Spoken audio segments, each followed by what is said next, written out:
सब गोटे के प्रणाम करे छी। हम भावना मिश्रा एखन happy for U page per live छी और हमर संग सत्येंद्र कुमार झा जी छथिन एखन हैप्पी फॉर यू पर एलखिन है। अहाँ के बहुत बहुत स्वागत है। इस सहायक प्राध्यापक मैथिली विभाग सीएम कॉलेज दरभंगा से छथिन और खूब नीक लिखे छथिन। हिनकर पोथी सब प्रकाशित भ चुकले हैं तो एखन हिनके साथ हैप्पी फॉर यू पर हम छी। अहाँ सबसे आग्रह करब कि जल्दी जल्दी जुड़ू। तो अहाँ के बहुत बहुत स्वागत है। बहुत बहुत स्वागत भावना जी। एहन अवसर प्रदान करबाक लेल, प्लेटफॉर्म देबाक लेल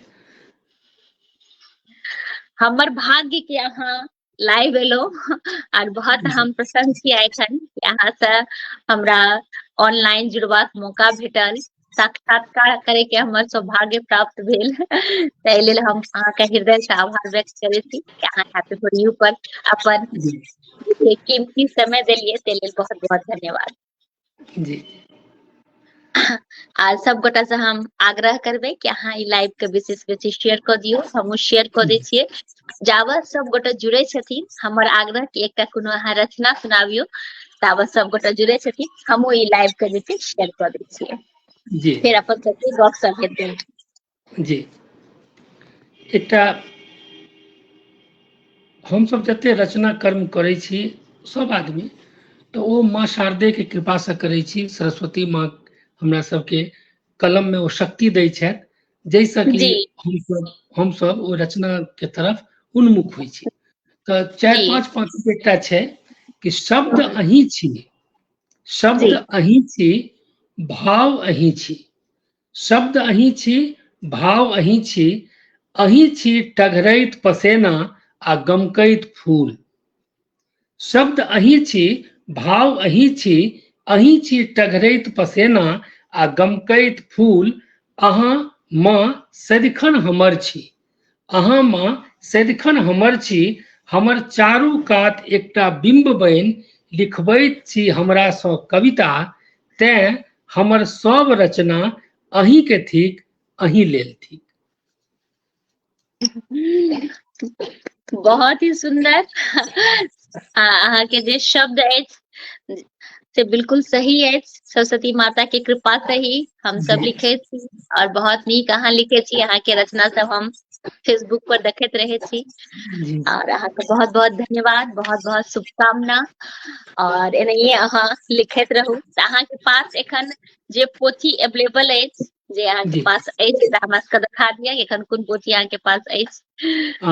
एखन 2018 में हमर ई अपने के कविता के पोथी आयल रहे, मैलो रंग प्रकाशन नई दिल्ली से, स्वप्न में इंद्रधनुष।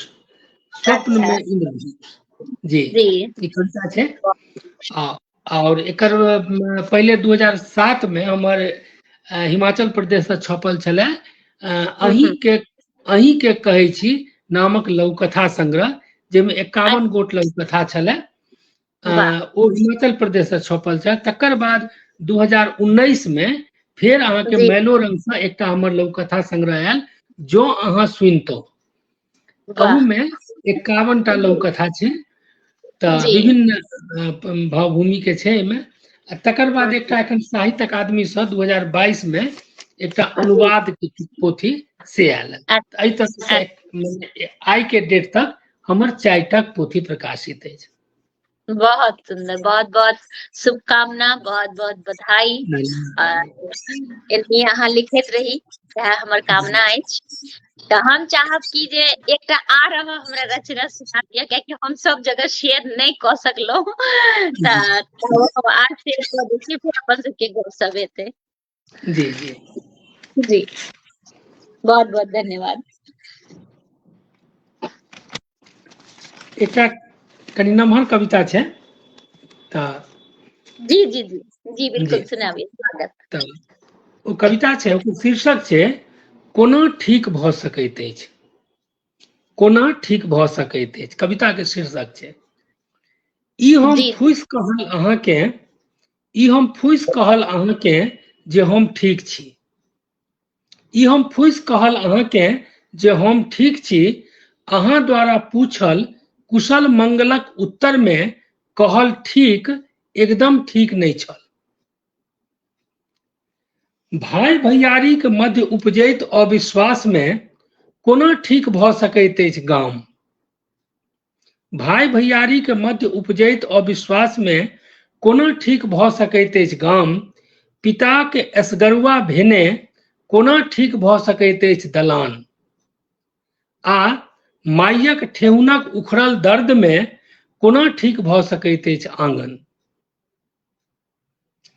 करिया उजरा पोलोथीन में जखन 100-200 साग कोबी परोर आबय त कोना ठीक भ सकैत अछि बाजार। 5 टके किलोमीटर आवागमनक असूली होय त कोना ठीक भ सकैत अछि व्यवहार। स्वच्छ परिवेशक कल्पना संग कमौआ पूत के भ जाय डेंगू। स्वच्छ परिवेशक कल्पना संग कमौआ पूत के भ जाय डेंगू त कोना ठीक भ सकैत अछि वात्सल्य। मनुखे सन देवता लोकनि दुपहर राति सूतऽ लगैत त कोना ठीक भ सकैत अछि आध्यात्म। कोना ठीक भ सकैत अछि विश्वास, पूजा, शौक, मनो आ कामना। कोना ठीक भ सकैत अछि विश्वास, पूजा, क्षमा, शौक, मनोरथ आ कामना, संबंध, स्नेह ओ ममता।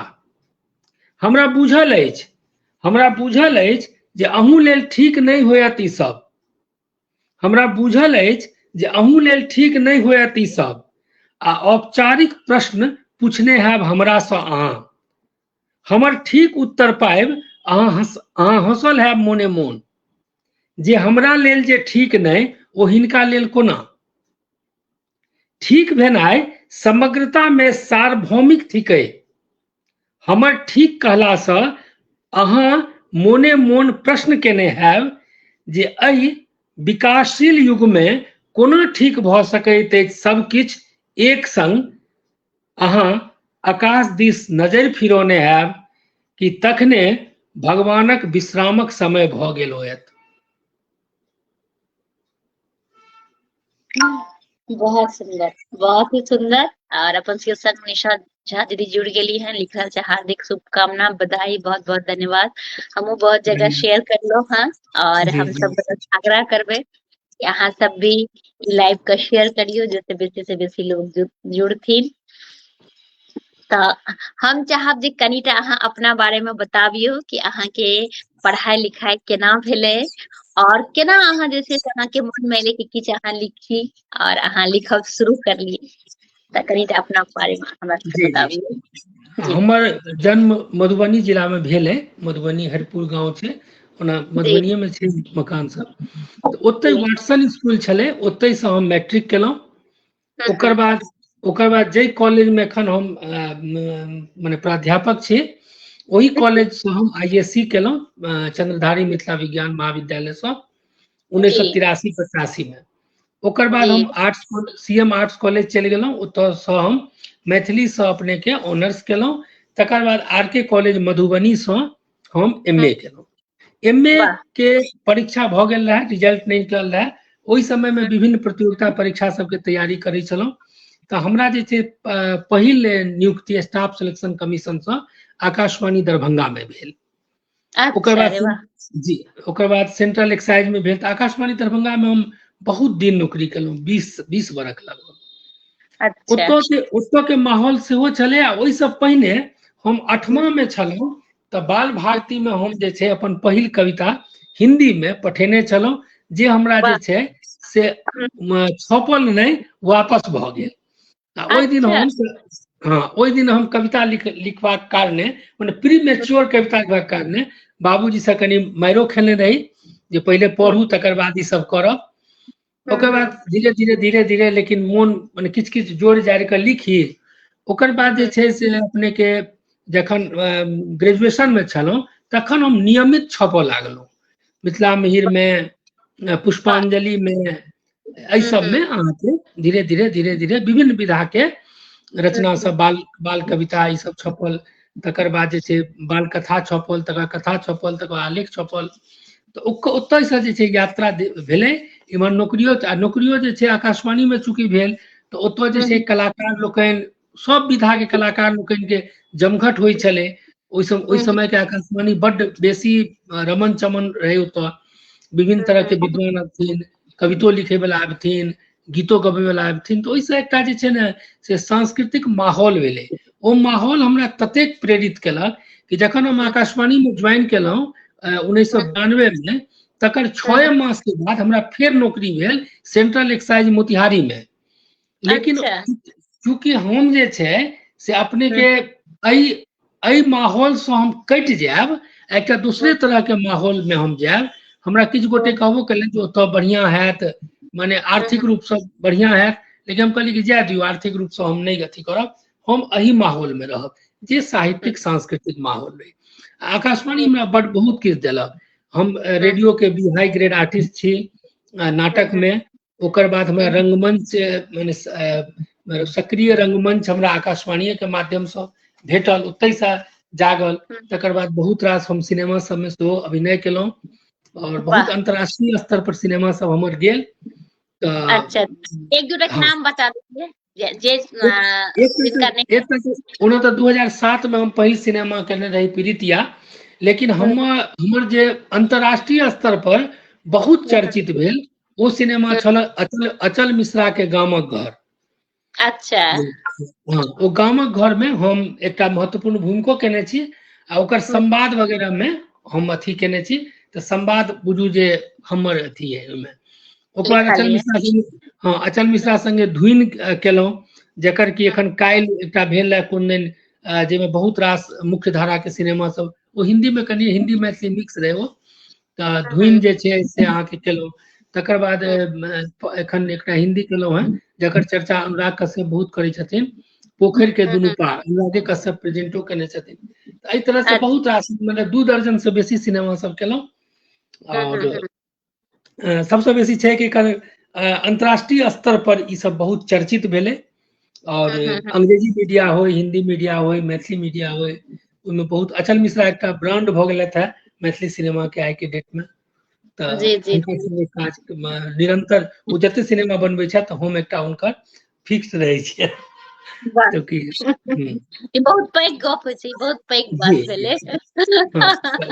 साहित्य और सिनेमा रंगमंच ई दुनू हमर समान रूप से मतलब एहन पक्ष रहल है जैले हम छुट्टी लऽ कऽ काज कऽ सकै छी। तऽ ई सब जे छै से कनी छै, या हमर मूल तऽ जीवनो है ऊर्जा से होइया। वाह, तऽ जे अहाँके शुरुआती दौर के जे अहाँके किछु रचना हुआ, ओहिमे से कोनो एकोटा रचना अहाँके याद हुआ तऽ हमर आग्रह के अहाँ सुनाब छियै। जी,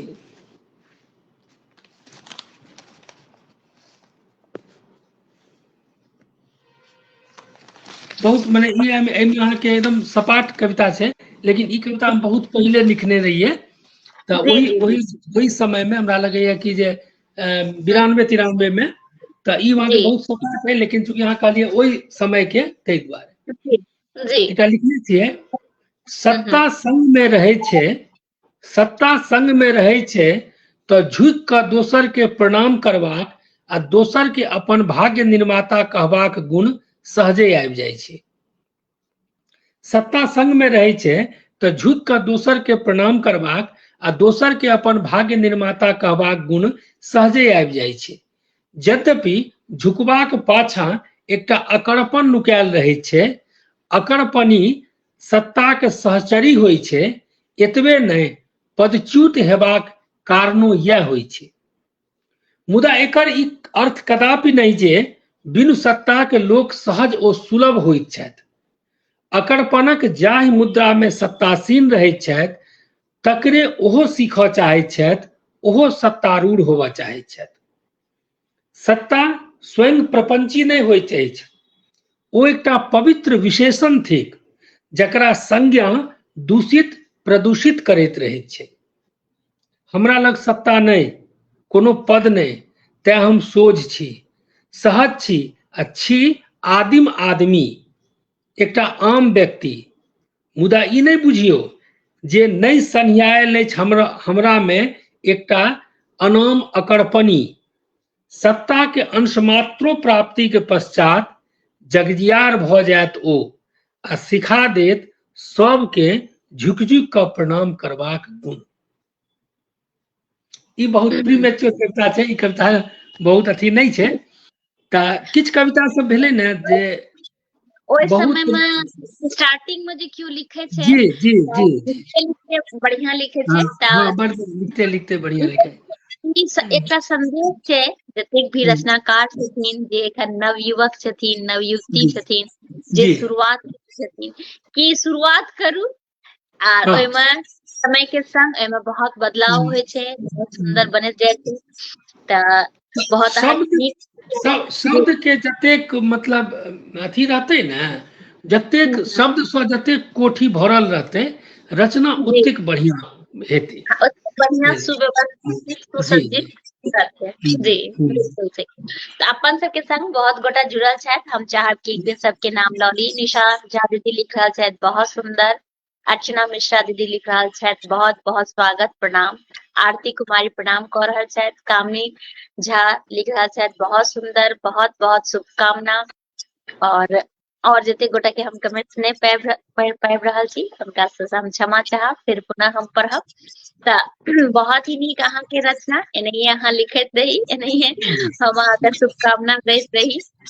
त हमर जे एकटा प्रश्न अछि जे जी अहाँ सीएम कॉलेज में जे छै से प्रोफेसर छी और ओइठाम मैथिली विभाग में छी, त जखन अहाँ स्टार्टिंग में शुरुआत में जहन अहाँ आयल रही, तखनका मैथिली में जे बच्चा सबके रुचि रहे, एखन जे छै ओइमे अहाँके की लागैया, कते बदलाव एलै हैं या की ओइमे सुधार एलै हैं? हम अहाँके विचार जाने ले चाहब। जी जी जी देखियो, चूंकि हमर जे कॉलेज छै ओ छै साइंस कॉलेज, ओइमे जी मैथिली रखनाइ बच्चा के बहुत कम संख्या छै, बेसी जी अंग्रेजी रखे छै। आब तऽ नव शिक्षा नीति में कनी दोसरे टाइप के भऽ गेलै है, तऽ ई छै। लेकिन हम जे छै से मैथिली माने पढ़निहार या मैथिली के प्रति, माने हम एकेडमिक मैथिली पढ़ी, ओकर तऽ बहुत बेसी अथी भेलै अहाँके ओहि प्रति जे छै से रुझान बढ़लैया, लोक सबके रुचि बढ़लै। और यह कारण छै कि जखन हम माने कॉलेज से अबै छी, तऽ हमर साँझ में हम एकटा माने गूगल मीट पर एकटा क्लास चलबै छी, ओहिमे देखै छियै कि हमरा दिन ब दिन जे छै से बहुत बेसी बढ़ोतरी भऽ रहल छै, बुझलियै। तो बहुत बेसी। ओ जे क्लास चलबै छियै, ओहिमे की बच्चा सबके मैथिली सिखाबै छियै या किछु? नहीं, ओहिमे मूलतः हम अहाँके मैथिलीसँ मने पहिले तऽ यूपीएससी के सेहो किछु गाइड करै छलियै, तकर बाद बीपीएससी के, यूपीएससी से हम एकेटा छात्र के गाइड केलहुँ, और ओ छात्र एखन जे छै से IRS छथि दिल्ली में, अहाँके इंडियन रेवेन्यू सर्विस में छथि, इनकम टैक्स में छथि। हम एकेटा छात्र के, जे हुनका हम कहबो केलियनि, जखन तैयारी IITN रहथि ओ, आ जखन तैयारी शुरू केलथि तऽ ऑनलाइने हमरा से पढ़ै छलाह, तऽ हुनका हम कहलियनि एक दिन जे अहाँके जे छै से अहाँके पढ़ाई जे छै, हमरासँ अहाँ किछु सीखै छी, तऽ हमर लिटमस टेस्ट अइ, यदि अहाँ सफल भऽ गेलहुँ तऽ हम बुझब कि हमरामे ई क्षमता अइ जे हम पढ़ा सकै छी, और अगर नहीं अहाँ नहीं सफल भेलहुँ तऽ हमर व्यक्तिगत हार भेल। हालांकि भगवती ने करे एहन हुए, तऽ ओ प्रथम बेर में केलथि, एकटा दोसर डिपार्टमेंट में, फिर दोसर बेर में केलथि, तेसर बेर में अहाँके ओ रेवेन्यू सर्विस में एलथि, बढ़िया रैंक रहै। तऽ एहि तरीकासँ जे छै, तकर बीपीएससी में किछु केलियै, तऽ बीपीएससी में विद्यार्थी के कोनो कहबै जे सफलता भेटलै से नहीं, सब विद्यार्थी बाद में जे छै से माने प्लान बी नहीं होइ छै, तकर अथी में इम्हर आम्हर चलि गेलै, क्लर्कियल में इनकम टैक्स इंस्पेक्टर, एक्साइज, एहि सबके तैयारी करऽ लगला। ओहि सबमें हुनका सबके सफलता भेटलै, लेकिन ओ सफलता में हमर चूंकि मैथिली के योगदान नहीं रहे, तऽ हम अपन ओकर नहीं मानै छियै। तकर बाद अहाँके नेट JRF में सेहो अहाँके शुरू केलिए, तऽ दूटा विद्यार्थी के फर्स्ट बेर केलिए। एकटा विद्यार्थी के अहाँ चिन्हतो हेबनि, शिवम झा सांडिल्य, जी जी जे एल्बम वगैरह बनबै छथि, हमहूँ रहै छी ओहि एल्बम में। शिवम झा सांडिल पहिल बेर में JRF केलथि, ओ हमर पहिल बेर जखन शुरू केलहुँ, तऽ वएह कहलथि सर 1 घंटा हमरा समय दिअ। 1 घंटा हम कहलियै आउ देखे। एकटा मोहन मुरारी शिक्षक छथि, तऽ हुनकर तऽ एज JRF के नहीं रहनि, तऽ हुनका नेट भेलनि आ JRF। तऽ हम कहलियै कि दूटा विद्यार्थी के पढ़े माने गाइड केलहुँ, तऽ दुनू जे भऽ गेला, तऽ हमर तऽ रिजल्ट भऽ गेल 100%। तो हमरा कनि उत्साह बढ़ल। तकर बाद दोसर बैच में सेहो केलक। आइ हमरा लग प्राय 30टा विद्यार्थी हमरा सँ एखन नेट जेआरएफ ई सब के तैयारी करबे छै। तो हम कहितो छियनि जे हमरा लग ई नहीं आयब कि हम खाली ऑब्जेक्टिव रटा देब अहाँ के, अहाँ पास क जायब। हो सकैया अहाँ पास क जायब, लेकिन ओ अहाँ के मैथिली के नहीं भेल तो हम 6 मास में एकटा मने अथी खत्म करै छियै। क्या तो हम चाहे छियै कि नहीं ये एहन नहीं हुए कि जेआरएफ क जाओ आ कोनो किताब के नाम क्यों कहे तो कहे कि नहीं तो नहीं बुझल है, चाहे भाषा विज्ञान की छै ई नहीं बुझल है, साहित्य के इतिहास की छै ई नहीं बुझल है। तो हम बहुत डिटेलिंग में हुनका सबके जानकारी दै छियनि। ओहि बहाने हमरो एकटा काज भ जाइए कि मैथिली के बहुत डिटेल जे छै से ओते विद्यार्थी में माने हम ओते विद्यार्थी सब के ओहिसँ परिचित करा दै छियनि। आ नेट जेआरएफ तो हुनकर करिते छथि। यह जी हमर जी, सबके। बहुत ही सुंदर, बहुत ही सुंदर। और बहुत बहुत अहाँ के शुभकामना के नहीं अहाँ मैथिली के आगाँ बढ़ावत रहू आर करैत रहू। यह हमर अहाँ के शुभकामना अछि। तऽ अहाँ के जे एखन एकटा पोथी जे छै से काव्य संग्रह अछि आ एकटा जी लघु कथा और ल- एकटा जे छै अनुवाद अछि। एकटा अनुवाद, दूटा लघु कथा। हाँ, दूटा लघु कथा। जी तऽ हम चाहब कि जे पहिने तऽ अहाँ एकटा कविता संग्रह से हमरा सबके एकटा आर कविता सुना दिअ, फिर अपन सबके गप हेतै। जी एकटा कविता हमर है जे कविता हिंदी में बहुत हम्म, रास पत्र पत्रिका में सेहो छपलै एक संगे। चूंकि ओहि ला जे छै ने हम्म, से ई कविता हमर बड्ड मने अथी भेल। आ हम एकरा कहलियै कि नहीं एकरा मैथिली में सेहो जे छै ई प्रभात खबर में छपल, जनसत्ता में छपल, आ अहाँ जी के वागर्थ निकले छै कलकत्ता से ओहि में छपल। जी, बाद में हम एकरा हम्म, अनुवाद क संग्रह में देलियै। ई कविता बड़ा बिल्कुल मने चर्चित कविता भेलै। नाम छै सर। ओकर, कविता के शीर्षक छै शहर जी में बनैत मकान। जी शहर में बनैत मकान। जी एकसर शमशानी नीरवताक संग बनैत अछि शहर में कोनो नव घर। एकसर शमशानी नीरवताक संग बनैत अछि शहर में कोनो नव घर, जतऽ नहीं होइत अछि मायक ममता, बापक दलान, भौजी के हाथक रोटी आ लेमन चूसक लेल छाती के केश नोचैत भातिज। एकसर शमशानी नीरवताक संग बनैत अछि शहर में कोनो नव घर, जतऽ नहीं होइत अछि मायक ममता, बापक दलान, भौजी के हाथक रोटी आ लेमन चूसक लेल छाती के केश नोचैत भातिज। जतऽ नहीं होइत अछि गंध घामक, जतऽ नहीं होइत अछि गंध घामक, 12 मास नहीं ढारल जाइत अछि तुलसी चौरा में जतऽ लोटा भरि जल। जतऽ संग संग नहीं बहैत अछि नेह ओ छोहक नोर। सम्यक ज्ञान सूरजक संग नहीं कयल जाइत अछि जतऽ, जतऽ नहीं बिलमैत अछि पैर मृत्यु राग सुनि। विटामिनक गोली पर जीवैत शहर, विटामिनक गोली पर जीवैत शहर निन्नक गोली संग सुति जाइत अछि। विटामिनक गोली पर जीवैत शहर निन्नक गोली संग सुति जाइत अछि आ ओढ़ि लैत अछि अपना संग अपना ऊपर एक टुकड़ी कपड़ा। भोर में भोरक सपना में ओकरा ओकर गाम देखाय पड़ैत छै। भोरक सपना में ओकरा ओकर गाम देखाय पड़ैत छै आ ओ फेर उठि कऽ बैस जाइत अछि, भऽ जाइत अछि जीवित ओहि दिनक लेल। बहुत नीक अहाँ वर्णन करली, बहुत अद्भुत अहाँ के रचना, अद्भुत प्रस्तुति। बहुत बहुत अहाँ के धन्यवाद। अपन सबके संग ललित मोहन जी जुड़ल छै, लिख अभिनंदन स्वागत करै छी। जय मिथिला जय मैथिली। जय गुंजन मिथिला। चौधरी कह रहल छथि बहुत सुंदर। और अर्चना मिश्रा दीदी लिख रहल छथि बहुत बहुत शुभकामना प्रणाम। राजेश कर्ण जी सेहो जुड़ गेला हैं, अति उत्तम उत्कृष्ट शब्दक संकलन अछि। ललित मोहन जी लिख रहल छथि वाह अद्भुत रचना। तो सब गोटा के बहुत बहुत धन्यवाद देब। बहुत हमरा बहुत सबके धन्यवाद। जी। तऽ जेना कि अहाँ के जे हम पोथी के नाम सुनलहुँ, नाम हमरा बड़ा नीक लागल अहाँ के पोथी के। अहाँ के जे पोथी के नाम अछि, एक बेर अहाँ फिर से मुझे अथी वाला रहा, लघु कथा वाला जे रहा संग्रह। लघुकथा के जो पहिल पोथी रहे ओकर नाम रहे जो हम्म, अथी अहीं के कहै छी। हाँ, तो ई जे अहाँ राखलिए जी मतलब की अहाँ के भाव रहा से हम चाहब कि संक्षेप में कनिटा हमरा सबके अहाँ बतेतौ। माने एकर अथी के नाम के पाछा हाँ, हाँ अथी अहीं के कहै छी नाम से कोनो लघुकथा ओहिमे 51 में ककरो शीर्षक अहीं के कहै छी नहीं छै। ये अच्छा। अलग से एकटा नाम राखल छै गेल छै।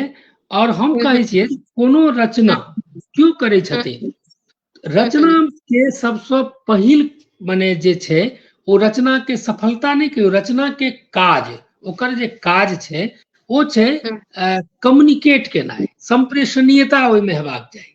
तऽ अगर हम कोनो लिखै छियै, अपने कोनो लिखै छियै, तऽ अगर ओ माने दोसर इंड तक यदि नहीं पहुंचलै तखन तऽ हमर लिखनाइ, हमर ओते परिश्रम, हमर ओते साधना व्यर्थ भऽ जेतै। तें हम कहै छियै अपन अथी पाठक के जे अहीं के कहै छी, अहाँ एतऽ ध्यान आकृष्ट करू जे हम की कहऽ चाहै छी, हम्म, हम की जी, कहऽ चाहै छी, हमर गप अहाँ सुनू। हम्म, बुझलहुँ, तें कहलियै अहीं के कहै छियै और दोसर ककरो नहीं कहै छियै। अहाँके ई वाह, काज है कि हमर गप सुनू।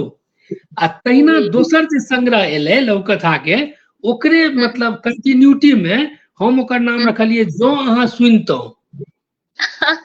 बुझलहुँ? बहुत जे बहुत जे अहीं के तो हम कहलहुँ लेकिन अहाँ ओते नहीं सुनलिए बढ़िया से, तऽ अहाँ यदि सुनतहुँ तऽ ई सब जे हमरा मोन में ई सब समस्या आयल है, ई सब जे माने सोशल या और पॉलिटिकल इकोनॉमिकल ई सब जे माने समस्या सब छै अपना समाज में, ई समस्या नहीं अबिते यदि वाह। अहाँ सुनतियै तऽ तैं एकर नाम रखलियै जो अहाँ सुनतहुँ। बिल्कुल सही अहाँ कहलियै, जेकि एखन तुरंत जे छै अहाँके चरितार्थ भऽ गेल कि हम जे जी अहाँके अहाँ हमरा भेजने रही अपन बायोडाटा, तो ओहिमे ई जी जे हम नाम दुनू के पढ़ने रही तऽ हम सोचने रही कि अहाँ से पूछब, ई हमर प्रश्न एकटा जी रहत और जी हम ओ जी नाम भूल गेलहुँ। जी तऽ ई कहलियै अगर हम जौन ठीक से सुनने रहतौ तऽ अहाँ से हमरा पूछे के आवश्यकता नहीं नहीं, हेतै। बहुत सुंदर, बहुत ही नीक। और बहुत हितनाथ चाचा जी सेहो जुड़ गेला हन, लिख रहल जी छै किछु व्यस्तताक कारण से पूरा नहीं सुन सकलहुँ, बाद में सुनब। अहाँ के कविता तऽ नीक होइत अछि, अहाँ के एक कविता संग्रह पढ़लहुँ हन। तऽ बहुत जी बहुत धन्यवाद अपने के कि अहाँ लाइव से जुड़लहुँ, अवश्य जी सुनब। कियाकि कखनो कखनो लोग कतौ बाहर रहै छथिन, किछु बिजी जी रहै छथिन तऽ नहीं सुन पाबै छथिन, लेकिन बाद में कखनो भी एकरा सुनल जा सकैया, केओ भी जी एकरा सुनि सकैया, देख सकैया। तो बहुत बहुत धन्यवाद। और मुकेश दत्त जी सेहो जुड़ गेला हन, लिख रहल छथि जी अति सुंदर। और ललित मोहन जी भी लिख रहल छथि बड़ नीक लागल विचार। प्रियांक झा सेहो लिख रहल छथिन कि जय हो, प्रणाम कर रहल छथिन, प्रणाम प्रणाम। तऽ अहाँ सबके बहुत बहुत धन्यवाद कि अहाँ सब लाइव से जुड़ल छी। और बिल्कुल ललित मोहन जी लिख रहे थे सब लोगन से आग्रह जे कि शेयर करथिन, बिल्कुल हमरो जी आग्रह कि जी अहाँ जी सब जे छै शेयर करियो और ज्यादा से ज्यादा लोग का देखथिन जुड़े और था। नीक लागत, पूर्ण विश्वास अछि। तऽ जेनाकि अहाँ एक प्रोफेसर छियै, एतेक अहाँ अपन जे छै से बतेलियै हैं कि कते आदमी अहाँ सोचलियै कि अगर हम ई हमर विद्यार्थी जे छै से अगर कम्पीट कऽ गेलै तऽ हम जी एकरा अपन सफलता मानबै। एहिमे हम जी अपन बड़ा ही बहुत कम लोग सोचे छै, बेसी लोग सोचे छै जे अगर ओ मेहनत करथिन तऽ आगाँ जेथिन, नहीं मेहनत करते तऽ नहीं जेतै। तऽ लेकिन अहाँके विचार हमरा बहुत नीक लागल कि अपना आप पर जे छै से ओकरा जी लेलियै, जी अहाँ जे छै से पूर्ण सफल रहलियै, ई भी एकटा खुशी के गप भेलै। तऽ जिंदगी में अहाँके बहुत सारा अनुभव भेल हेतै, तऽ एकटा जी अनुभव हम चाहब कि हमर सबके साथ शेयर करतौ। और अपन सबके संग जे छै पंकज मिश्रा जी सेहो जुड़ गेला हन, लिख रहल छथि बहुत सुंदर। नीति झा सेहो जुड़ली है, लिख रहल छै नीक अछि साक्षात्कार। तो बहुत बहुत धन्यवाद। एकटा कोनो हमरा के साथ शेयर करियो अनुभव। कौन माने संदर्भ कहियो ना। कोनो भी संदर्भ में अहाँ कह सके छी जे कि अहाँ के मन पर अमिट छाप छोड़ने हुआ या किनको पर छोड़ने हुआ, कोनो भी तरह के जिंदगी में कुछ भी।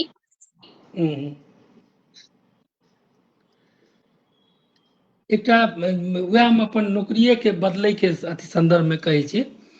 एकटा छलखिन अहाँ के आकाशवाणी में, बाद में दिल्ली में अहाँ के बहुत हमरा लगे बहुत उच्च पद पर रिटायर केलखिन। एखन हुनको किछु लिखे छथि तऽ हुनको कविता सब अबैत रहैया। तऽ ओ जे छै से बहुत विद्वान लोग, हुनकर नाम रहन श्री अरुण कुमार पासवान, बहुत विद्वान, हुनका से बहुत किछु सीखी दरभंगा में पोस्टिंग भेल।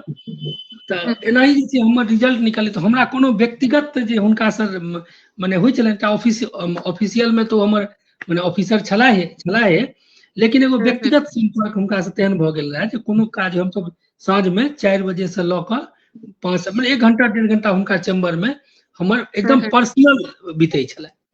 हम निकाल सर से मेरा ऐसे हो गया है सर, हाँ ठीक है तो आप चले जाइए। हम कहलिए कि जे क्यों, मैंने किया जाए, मैंने उनका कहा मतलब चल जाओ, आकाशवाणी छोड़ दियो। तो कहलत कि जे ई सब डिपार्टमेंट में बुझते छिए, तो ई सब डिपार्टमेंट में किछ माने अतिरिक्त जे छै से किछ अहाँ के बेनिफिट नहीं है। किछ डिपार्टमेंट होइ छै जेमे कि अहाँ माने मॉनिटरी अहाँ के इम्हर आम्हर सब भऽ जाइ छै, अहाँ के आर्थिक उन्नति हैत तै संदर्भ में। तो हमरा हुनकर गप नहीं नीक लागल। हम कहलिए कि ठीक है, एक बार पटना हम गेलहुँ तो पटना जो मेन सेंट्रल एक्साइज के ऑफिस से वो हम घुमलहुँ तो हमरा नहीं अपना जे विचार के हम छी ओहि विचार के माहौल में एकदम अलग लागल। तो हम एलहुँ, तकर हम कहलियन कि सर हम नहीं ज्वाइन करब। तो हमरा कहलक कि जे बाद में पछतायब अहाँ। अच्छा। हम कहलिए कि से पछतायब से तो बादक गप छै, लेकिन अहाँ की सोच कऽ हमरा ई परामर्श देलहुँ जे अहाँ चलि जाओ।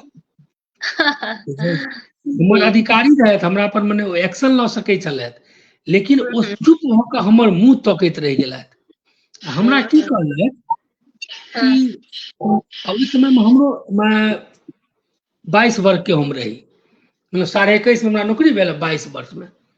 तो 22 वर्ष में कहलथि कि जे आज का उनका लाइन है, आज का भी यूथ आपके तरह सोचता है। सब चाहिए जे पाई कमाए अहाँ जे कहै छियै उल्टे हमरा पर अहाँ चढ़ै छी जे अहाँ की सोच के हमरा ई परामर्श देलहुँ। हम कहलियन कि सर हम अहाँ के गार्जियन जकाँ मानै छी, अहाँ के परामर्श हमरा लिए बहुत माने मूल्यवान होइए, अहाँ हमरा ई गलत परामर्श किया देलहुँ। फिर वो कहबो करे अहाँ केना बुझलिए गलत। हम कहलिए हम जाकर रेवेन्यू बिल्डिंग पटना में घूम फिर के हम माहौल देख के एलिए, वो माहौल में हमरा हैत नौकरी कैल। वो तो पुलिस वर्दी फलना चिल्ला। तो तकर बाद जे कहलक कि जे नहीं तब कहलक कि जे आपके लिए 2 ही डिपार्टमेंट है, या तो ये कल्चरल डिपार्टमेंट या एजुकेशन डिपार्टमेंट, तीसरा डिपार्टमेंट आप नहीं कर पाइए। ओकर बाद में LIC में भेल तो वो छोड़लहुँ। हम बहुत मने छोड़ने छिए बाद में, क्योंकि एकटा हो गेल रहे। तो ई हमरा एकटा बहुत मेमोरेबल, एखनो मने फोन पर कहियो गप होइए तो हम कहै छिए एकटा प्रेरक, एकटा हमरा एहिमे हुनका जे लागल, हमरा लागल कि जे एकटा बुझियो जे मने लोग कहै छै जातिवाद, एखनो जे आब चुनावक समय छै, एखनो जे कैलकुलेशन होइ छै तऽ ई जाति के एतऽ दऽ दियौ, ई बाहुल्य छै, कहाँ ओइ रिलेशन में कतऽ जाइत रहे से हमरा कहू। सही गप। अब एते अधिकार पूर्वक हुनका हम कहलियन, वो हुनकर घर भागलपुर, ओ अहाँ के अथी, लेकिन एते अधिकार पूर्वक ओहो अधिकार कते करथिन।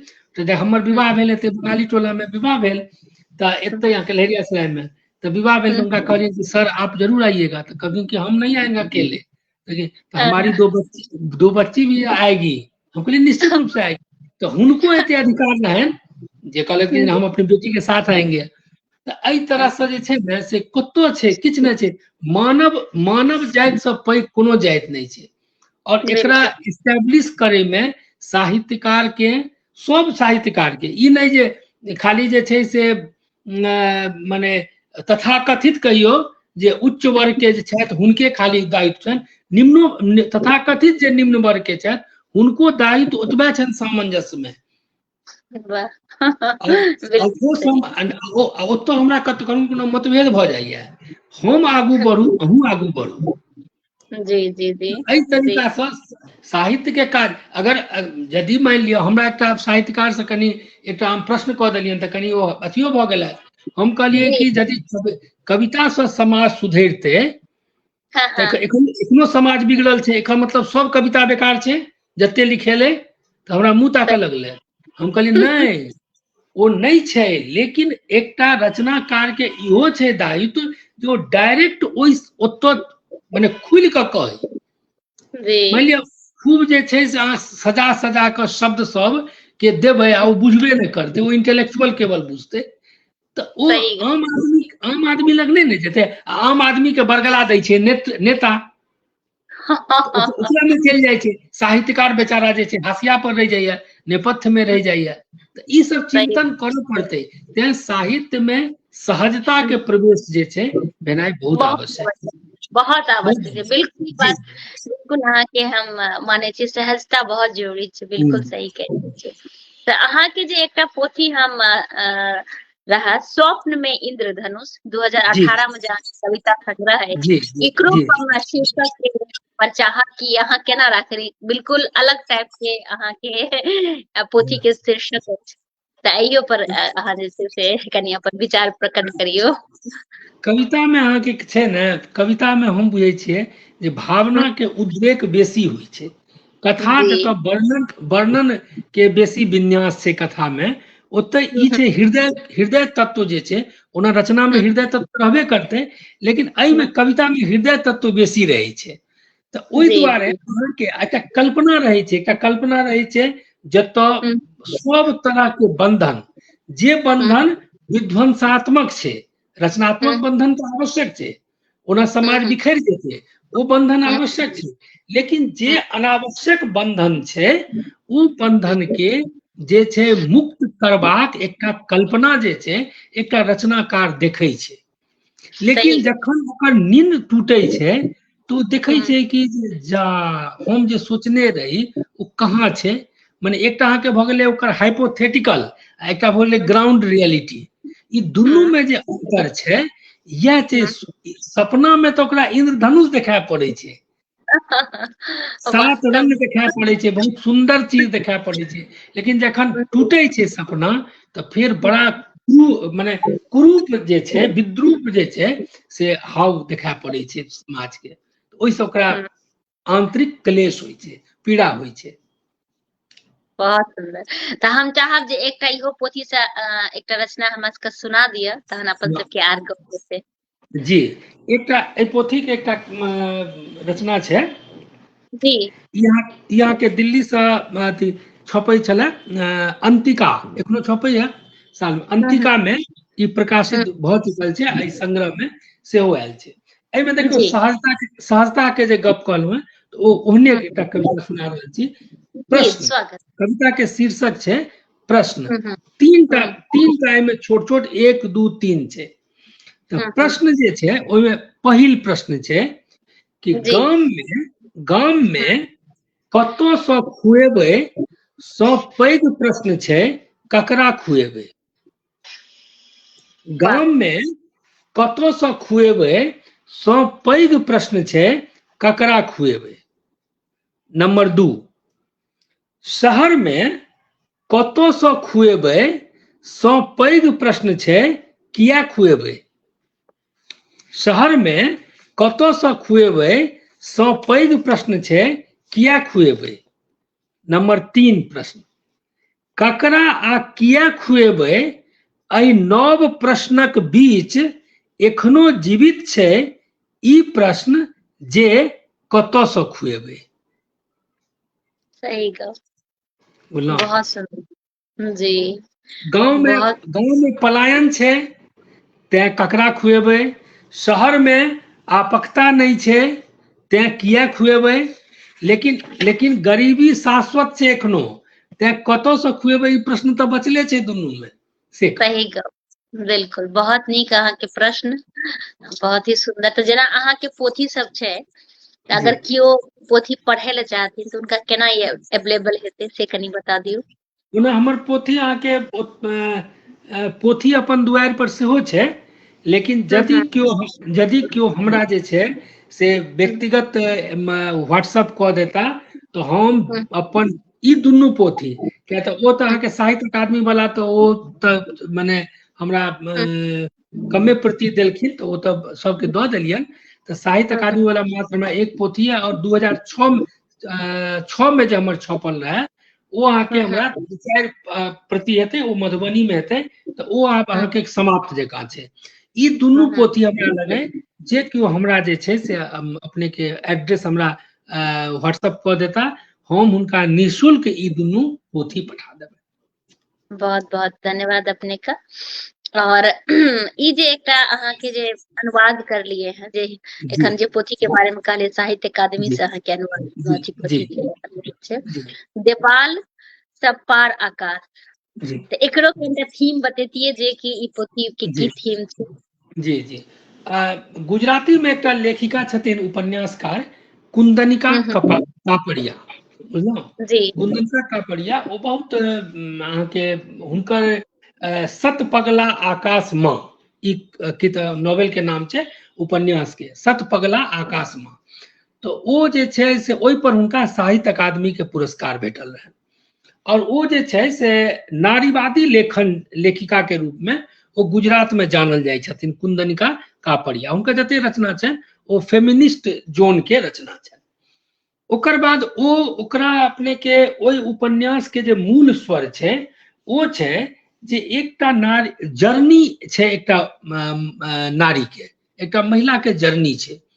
ओहि जर्नी के क्रम में 400 पन्ना के उपन्यास छै, ओहि जर्नी के क्रम में ओ नारी कत मने की कहबे ओकरा, समझौता अपन परिवार से, अपन सासुर से, इवन अपन नैहर से सेहो समझौता के, जखन ओ समझौता के की कहबे मानसिकता से जखन अपन जीवन जीवै छथि, तखन हुनका एतेक ज्यादा झुकऽ पड़ै छनि, एतेक ज्यादा झुकऽ पड़ै छनि कि एक समय में हुनका अंदर के जे विद्रोही अथी छै ओ उन्मुख भऽ जाइ छै, बुझलहुँ। और तकर बाद जे छै से ओ अहाँके एकदम मने भ्रष्ट कऽ जाइ छथिन एक तरहसँ, और भ्रष्ट कऽ जाइ छथिन। तकर बाद हुनका परिवार के मोह ई सब जे छै से ई छोट छोट चीज हुनका आकर्षित नहीं करै छनि, इवन ओ बनि कऽ रहऽ चाहै छथिन, लेकिन माहौल तेहन भऽ गेलैया जे ओहि माहौल में ओकर बाद ओ महिला असगर और अपने एहन 10टा महिला के लऽ कऽ अहाँके जे छै अपन जे जीवन के एकटा नव बाट के धरै नहीं छथि, नव बाट के सृजन करै छथि। बहुत सुंदर ओ उपन्यास छै, और ओकरा जे छै साहित्य अकादमी के एकदम उचित छै, क्योंकि ओकर हम फेर बाद में अपने के पढ़लिए, हुनकर उपन्यास के संस्कृत के एकटा प्रोफेसर छथिन गुजराते में, नलिनी मेहता, वो ओकरा हिंदी में अनुवाद केलखिन। तो हिंदी में जे अनुवाद केलखिन तखनो ओकरा साहित्य अकादमी के अनुवाद पुरस्कार भेटलै ओहि पर, नलिनी मेहता। ओकर बाद हम केलहुँ हैं अथी में की कहै छै मैथिली में, और ओ किताब निश्चित रूप से पढ़बाक चाही, जे हमरा बहुत अथी केलक। एहि बीच में फेर ओकर बाद एकटा जे छै आरो पोथी अनुवाद करे के अवसर भेटल है, लेकिन ओ एखन प्रकाशित नहीं भेल है। एकटा हमर निबंध संग्रह जे है, चूंकि वो छात्र में की जरूर आवश्यक छै, तो निबंध संग्रह जे छै से अपने के एखन प्रेस में है, तो एखन 2-3 टा किताब के एखन छै। अच्छा, चलू अहाँ के सब पोथी लेल अग्रिम शुभकामना, जे एखन अहाँ बहुत बहुत अहाँ के शुभकामना। सुदर्शन कुमार झा जी सेहो जुड़ गेला है, लिख रहा है जय मिथिला जय मैथिली। कमलेश कुमार जी लिख रहा है बहुत सुंदर। रंजन कुमारी बहुत सुंदर से बुझेलो, बिल्कुल सही कह रहल छथिन, कहै छै ने अपना सबके मैथिली में खोइछा छोड़ा के समझेलो तो नहीं सही में बहुत सुंदर से अहाँ समझेलिए। और माया शंकर झा सेहो जुड़ल छथि, जय सिया राम लिख रहल छथि, तऽ बहुत बहुत अपने के धन्यवाद। जे अहाँ सब जुड़ल छी। तऽ अहाँ के जे बहुत गोटा के हमरा लागैया जे नया जनरेशन छै ओकरा नहीं पता हेतै कि अहाँ अभी अभिनय भी करै छी, कियाकि मैथिली के प्रति एखनो आर कनी झुकाव के जरूरत छै युवा जी सबके लेल, बच्चा सबके लेल। एखनो ओ सब हिंदी अंग्रेजी हाँ दोसर दोसर भाषा के प्रति जी ज्यादा आकर्षित छथि। तऽ अहाँके एतेक नीक नीक जे छै से अहाँ फिल्म और जे छै से चर्चित धारावाहिक सबमे अहाँ काज करलहुँ हेँ, ताहि लेल अहाँके बहुत बहुत शुभकामना, बधाई। और बहुत सारा पुरस्कार भी अहाँके प्राप्त भेल है, तहियो लेल अहाँके बहुत बहुत शुभकामना, बहुत बहुत बधाई। और रंजन कुमारी लिखल छै बहुत नीक विषय पर चर्चा भऽ रहल अछि। और सुदर्शन कुमार झा जी हम कृष्ण मोहन झा अपन बेटा के आईडी से देख रहल छी। अच्छा ओके, अच्छा कृष्ण मोहन चाचा जी एहि से जुड़ल छथिन, बहुत बहुत धन्यवाद चाचा जी, अहाँ आईडी से जुड़ल छी। तऽ हम चाहब कि एकटा आर अहाँ कोनो हमर अपन रचना हमरा सबके सुनैबतौं। निश्चित निश्चित। जी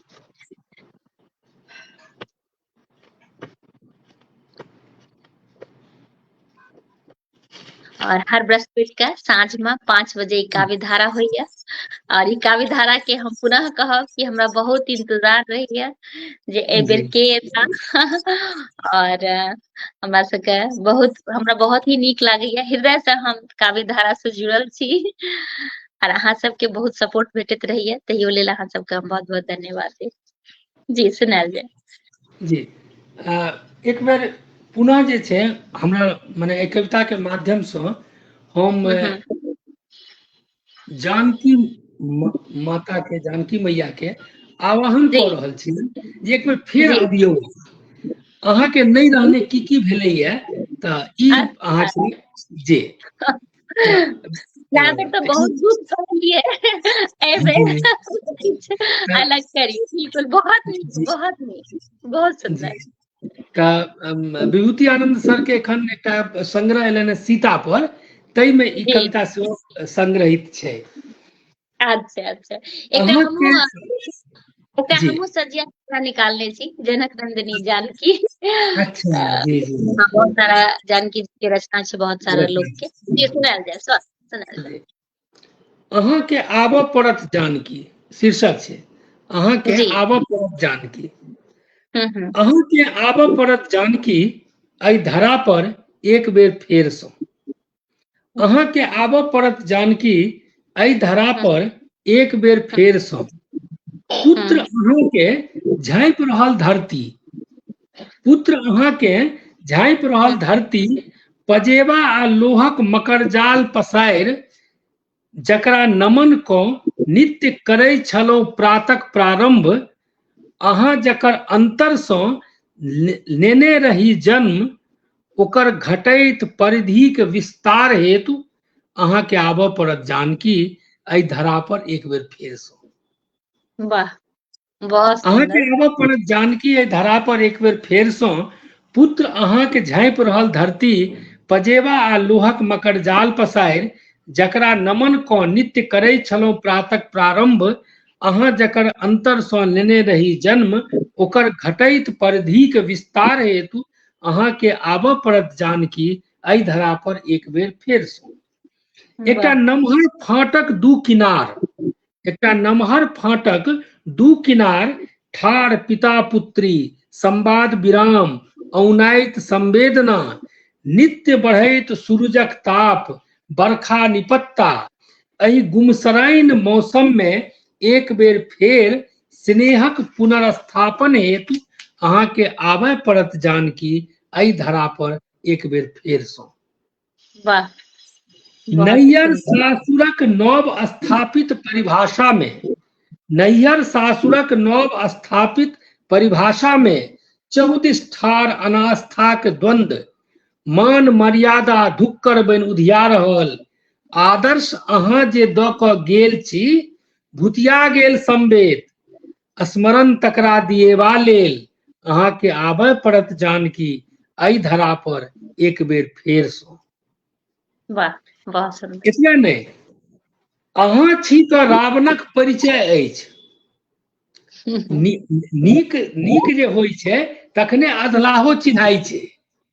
तऽ अहाँ छी तऽ रावणक परिचय अछि, अहाँ छी तऽ हनुमानक भाव बोध अछि, अहाँ छी तऽ जटायुके आस्था अछि, अहाँ छी तऽ सबरी पूछल जाइत छथि, निषादक आह्लाद छी अहाँ, अछि अहींसँ एहि जगत में संपूर्ण मानव उपस्थित अपन मौलिकता के संग। छद्म राम, छद्म रावण, हनुमान, जटायु, सबरी, निषादक सत्य के छद्म सँ देखार करबाक लेल, जगजियार करबाक हेतु अहाँके आबय पड़त जानकी एहि धरा पर एक बेर फेर सँ। बहुत ही सुंदर। शंभुनाथ मिश्रा जी सेहो जुड़ गेला हैं, बहुत बहुत अपने का धन्यवाद देबै। शंभुनाथ जी के बारे में कह दै छी, एखन ई जी एकटा बहुत बढ़िया सिनेमा बनेलथि है अयाची, पंडित जी अयाची, जी जी जी। ताहिमे प्रोफेसर के भूमिका में, हिनकर हाँ, सिनेमा में हमरा प्रोफेसरे के भूमिका में काज करबाक अवसर भेटल अछि। वाह बहुत सुंदर, बहुत ही नीक। बहुत ही सुंदर है अच्छी, बहुत ही आयल रहथिन इहो, और ओ दिना बतेने रहथिन अयाची के बारे में, बहुत ही नीक जी सिनेमा, बहुत ही सुंदर है।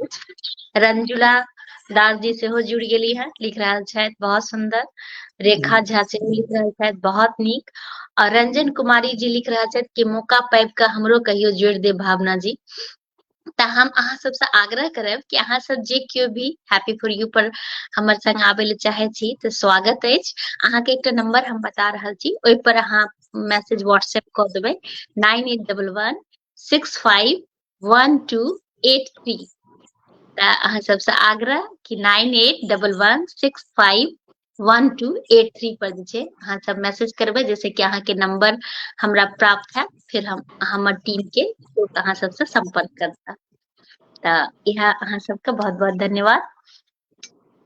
और अहाँ के रचना बिल्कुल बहुत ही सुंदर, और हमर सबके तऽ भाग्य कि पुनः फेर जानकी एथिन, और एना तरह के जी हमरा लागे बहुत कम लोग ही जैसे से जानकी का पुनः बजबैत हेथिन, नहीं तो बहुत गोटा तऽ ई कहे छथिन कि बड़ दुख सहलखिन, बहुत ई भेलै, बहुत ओ भेलै।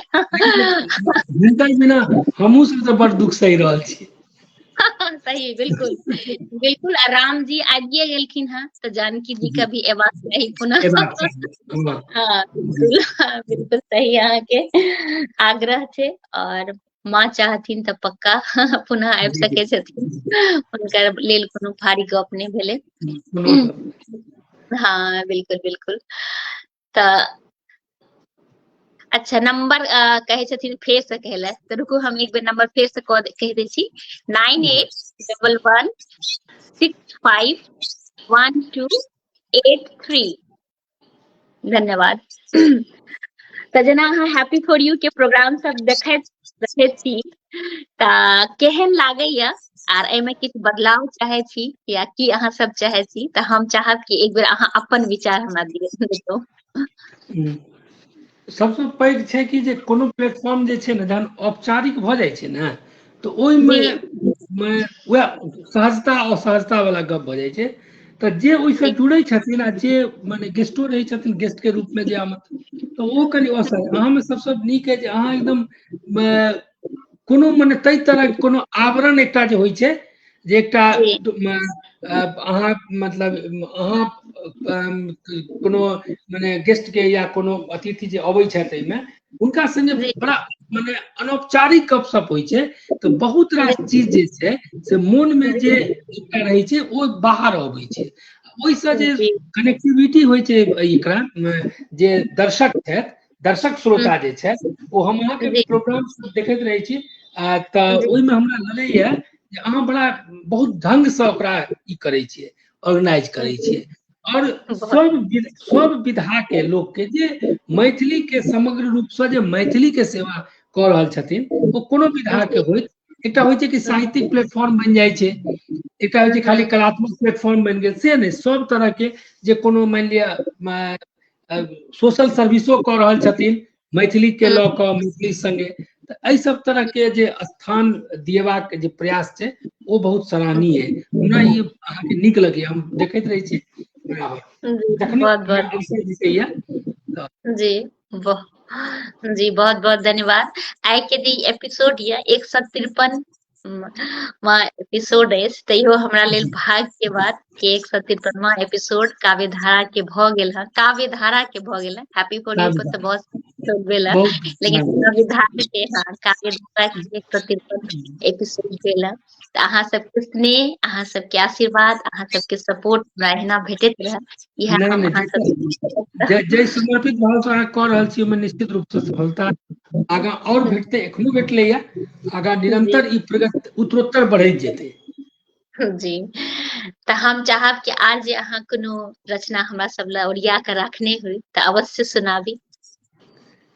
एकटा और सुना दै छी। जी जी स्वागत।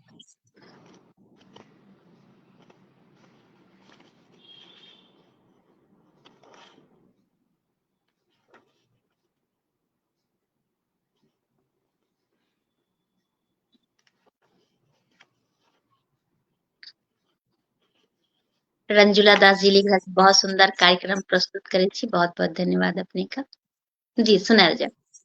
जी छोट छोट किछु छै, 4-4 जी 5-5 लाइन के कविता ओ बेसी। जी बिल्कुल अहाँ सुना सकै छी, अहाँ टाइम छै, जी अहाँ जे हमरा सबके सुनावल छी सुनाबियौ, स्वागत। जहिया माय नहीं रहे गाम में, जहिया माय नहीं रहे गाम में, गाम शहर जकाँ लागल छलै। जहिया माय नहीं रहे गाम में, गाम शहर जकाँ लागल छलै। माय घुरि अयलै, गाम घुरि अयलै, मायक संग छाया बनि चलि रहल छै गाम।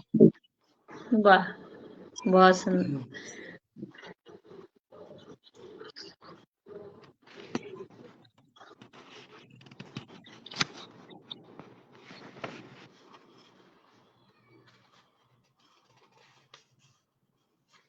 एहन छोट छोट 1-2टा है यार। जी जी स्वागत।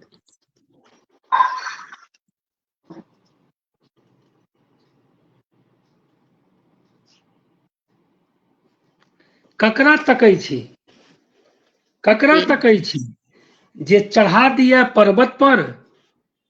ककरा तकै छी जे चढ़ा दिया पर्वत पर, आकि जकरा संग कोनो गीत गबैत पार कऽ सकी कोनो तमसायल नदी के।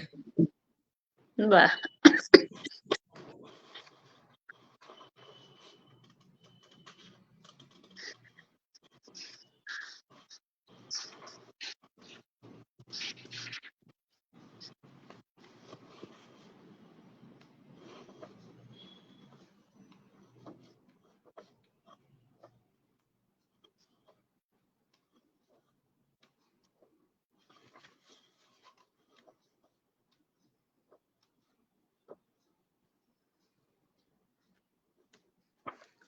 एकटा अंतिम कविता सुना दै छी।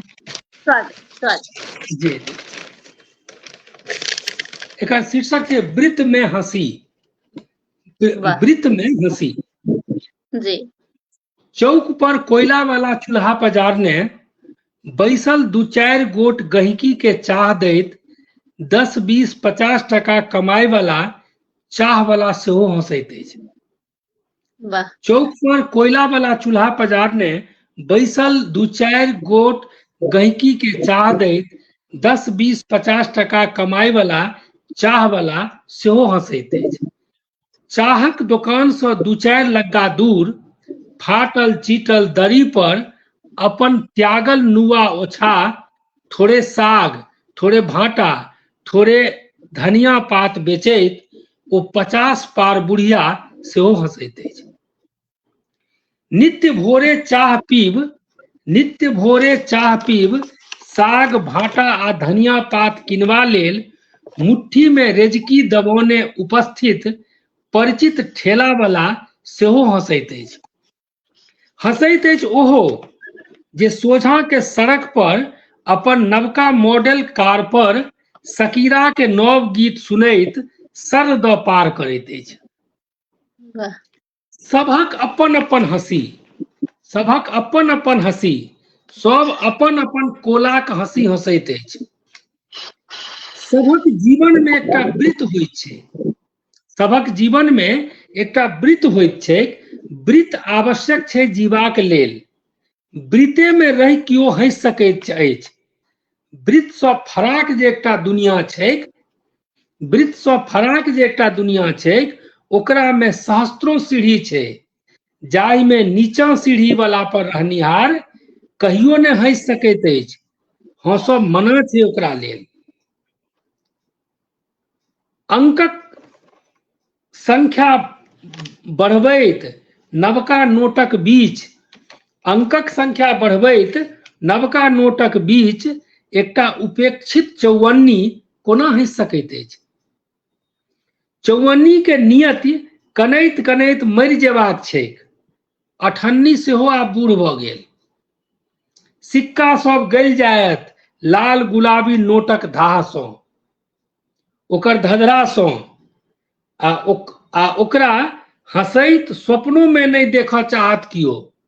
आ ओकरा हंसैत सपनो में नहीं देखऽ चाहत कियो। सपना में मृत के देखनाइ अभगता के सूचको होइ छै ओहिना।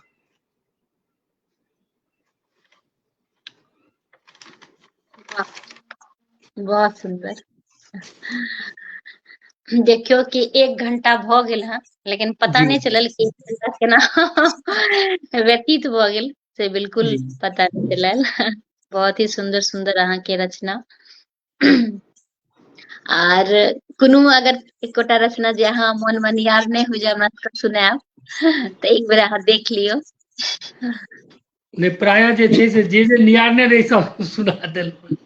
अच्छा अच्छा, जी चलू तऽ बढ़िया छै।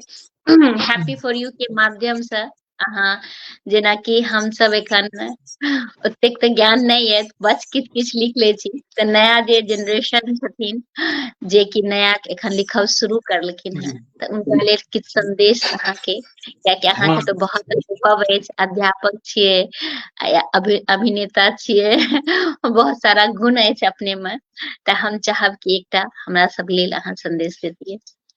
निश्चित रूप से जे नव साहित्य सृजन कर्म में जुड़ऽ जी। चाहै छथि, लिखऽ चाहै छथि, हुनका सबसँ पहिने उगतेबाक नहीं चाहिए, उगताउ नहीं, सबसँ जी। पहिने पढ़ू, पढ़ू हम्म और पढ़ू। पुरान पुरान जे रचनाकार सब छथि हुनका पढ़ू, ओ सब जे दऽ गेलखिन है ने ओकरे हम सब ढोइ रहल छियै। सही गप। तऽ निश्चित रूप से पढ़ू, ओहिसँ और शब्द के सामर्थ्यता जे छै ओ बढ़ाउ, कोठी भरू शब्द सँ, जतेक जी शब्द रहत ओतेक बेसी अहाँके की कहै छै रचना जे छै से जतऽ पहुँचाबऽ चाहै छी ओतऽ धरि पहुँच पायत। आ नहीं बिल्कुल सही। एकेटा शब्द के रिपीट हैत, और रिपीट जे छै से कविता में कथा में कतौ जे छै से खटकै छै। एकटा बहुत सुंदर शब्दों के यदि अहाँ प्रयोग करै छियै और बाद में ओकरा कएक बेर वएह शब्द के रिपीट करै छियै तऽ ओ अहाँके एकर मतलब जे छै पाठक श्रोता बुझि जेता जे हिनका लग जे छै संपत्ति कम छै, हिनका लग जी संपत्ति कम छै। ओ जी संपत्ति बढ़ाउ, ओहि लए आवश्यक छै जे अहाँ पढ़ू, और जे चीज नहीं बुझै छियै ओ शब्द सबके ताकू, शब्द के माने अथी करू। अइले कखनो गाम जाउ तऽ अपन जे दादी छथि, नानी छथि, हुनका सबसँ किछु किछु शब्द सब सीखू। जेना छोटकी थारी के कहल जाइ छै रिकबी, ई हम कतहु किताब में पढ़ि कऽ नहीं सिखलहुँ हैं। हम जे नानी गाँव जाइ छलहुँ तऽ नानी कहै छलै जे ने दियौ, तऽ एहि तरह से बहुत रास शब्द जे छै ओतऽ छै ठमकल, ओ शब्द सब आनू आ ओ शब्द के करू। आ कोनो आवश्यक नहीं छै जे बड्ड बेसी दुरूह जे छै, दुरूहता कविता के कहल गेल छै, एकटा केओ कहने छथिन कि बहुत असहज होइ छै सहज लिखनाइ, बहुत सही बात। कष्टकारक होइ छै सहज लिखनाइ। ओ सहजता जते और सब चीज में छै, अभिनयो में छै, बहुत सहज अभिनय बहुत कठिन होइ छै। तऽ ओहि सही दुआरे गप। जे छै से सहजता जे छै ने से राखू, सहजता लिखू, अपन बात अहाँके सोझा धरि पहुँच गेल तऽ वह अहाँ के विजय भेल। बाटे में अटकि गेल, शब्द के जे छै से की कहै छै अर्थे में ओझरा के ओ रहि गेल, ओतऽ धरि नहीं पहुँचल, अहाँ के ओ मने ओ जे अहाँ के एतेक मेहनत एतेक जे साधना है ओ व्यर्थ गेल। तऽ जी एहि दुआरे पढ़ू खूब, लिखू कम। ओकर बाद एकटा समय आयत जखन अहाँ सब चीज पढ़ि लेने रहब, तखन अहाँ लिखब आ अहाँ के पढ़त दोसर, आ दोसर ओहि पढ़ि कऽ फेर जे छै से लिखनाइ शुरू करत। एना ई पीढ़ी दर पीढ़ी हस्तांतरित होइत रहे छै साहित्य। और मैथिली के, हालांकि मैथिली के जेना भावना जी छथि या आरो केओ छथि जे एहि तरह के काज सब जे छै से मैथिली के सब क्षेत्र में, एकटा तऽ निश्चित रूप से छै ई सोशल मीडिया के सेहो जाइ छै, और दोसर जे एकटा ओहि लोक में छनि जे अपन भाषा जे स्थिति पर पहुंच गेल है, वो स्थिति बहुत सुखद स्थिति नहीं छै। ओकरा लेल एकटा मुहिम के अंतर्गत, एकटा आंदोलन के अंतर्गत वो आंदोलन एहि सब माध्यम से भऽ सकैया। जी जी एहि तरीका से जखन जनै छियै, एकटा प्रसंग कहि दै छी, हमर गामक घर सिनेमा के फ्रांस में अथी मामी सिनेमा फेस्टिवल बहुत पैघ होइ छै, अहाँ के मामी फिल्म फेस्टिवल। ओ मामी जी फिल्म फेस्टिवल में जखन हमर फिल्म गेल गामक घर, अचल जी रहथि, हमरो बजै रहथि, हम व्यस्तता कारण नहीं जा सकलियै। तो ओतऽ फ्रांस के एकटा अहाँ के सिनेमा के डायरेक्टर, हम एकटा पत्रिका में, लहर पत्रिका निकलै छै रांची में, ओहिमे हम लिखने छियै गामक घर पर। तऽ ओहिमे जी अहाँके जे छै ने से की कहै छै, ई रहथिन फ्रांस के एकटा अहाँके बहुत पैघ डायरेक्टर, सिटी ऑफ किदेन बनेने रहथिन, बहुत मने बहुत पैघ, बहुत वृद्ध, 70-75 साल के। ओ अहाँके जे छै से हुनका कोनो प्राइज तराइज देल जेतनि तऽ ओ आयल रहथिन फ्रांस सँ। अचल मिश्रा कहैत रहथि। तऽ ओहिमे जे छै अहाँके से गामक घर, अब मैथिली फिल्म चलते गामक घर, सब दर्शक सब रहे बैसल, ओ बुझलखिन कि हम की बुझबै, हम जे छै ओ उठि कऽ अहाँके उठि कऽ आब चलि जैतथिन आराम करै लए। ओकर जी दू चारि गो दृश्य जे छै पर्दा पर एनाही कऽ देखलखिन, बुझलहुँ, आ हाँ देख हाँ कऽ फेर सीट पर बैस गेलखिन। वाह जी और बैस गेलखिन, भाषा नहीं बुझलखिन, लेकिन ओ चीज जे बुझलखिन, ओकर बाद हुनका एकटा दूटा पंक्ति छै अंग्रेजी में जे हम एखन हमरा याद नहीं है, ओ कोट हम केने छियै अहाँके पत्रिका में। ओ जी माइक पर जाकर, माने कहै के मतलब जे एकटा गामक जे छै, मिथिला के एकटा गामक खिस्सा, ई एतेक हमरा प्रभावित केलक जे हमरा लागल कि फ्रांस के एकटा गामक खिस्सा है।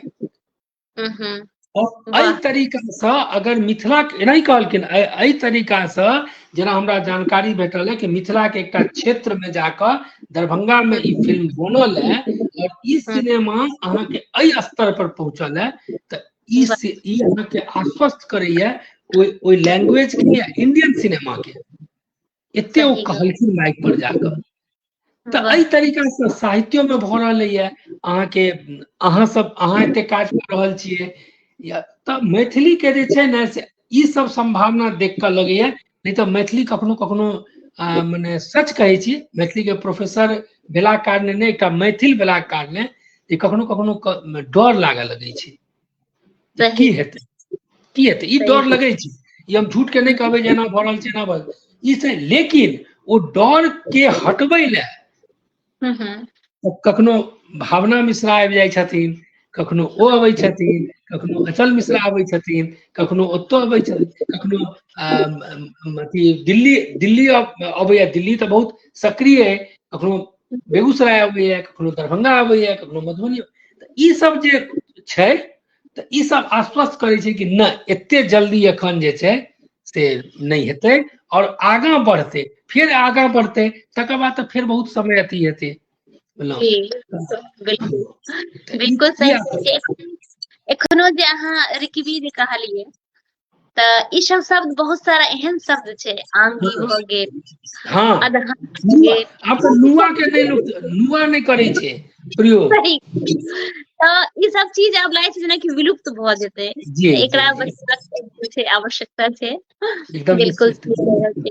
जी जी दोसर जी जे छै से अहाँ 10टा भाषा सीखू, कतौ हुँ, आपत्ति नहीं छै, लेकिन जी छै कि अहाँके कि हुँ, एकटा जे भाषा अहाँके फ्री में भेट रहल है, जी किछो करबै सोचऽ पड़तै आइ अंग्रेजीए बजबै तो कतौ अटकबै तो मैथिली में कहते तो की कहतियै अहाँके ब्रेन माने फ्रैक्शन ऑफ सेकेंड ले सोचत मैथिलीए में।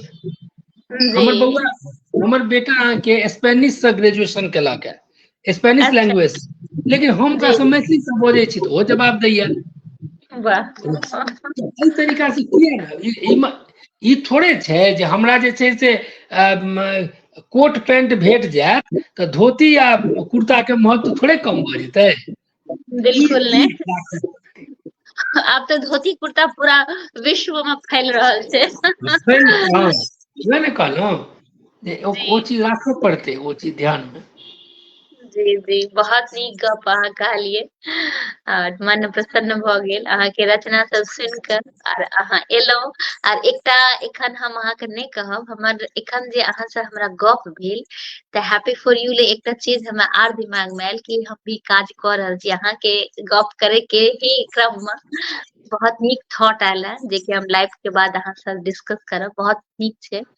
त इहा होय छै जे कखनो बात करैत करैत दिमाग में जी ककरो कियो भी व्यक्ति के कोनो आइडिया आबि जाय छै त बिल्कुल मैथिली में जे छै सब गोटा मिलके मैथिली के आगाँ बढ़ाबियौ। बहुत नीक अहाँ क रहल छी, अहाँ के पुनः हम बहुत बहुत शुभकामना देब, बहुत बहुत धन्यवाद देब कि अहाँ हैप्पी फॉर यू पर एलहुं, अपन रचना सुनेलहुं और एतेक नीक नीक गप करलहुं। त आइ के कार्यक्रम समाप्त करिए।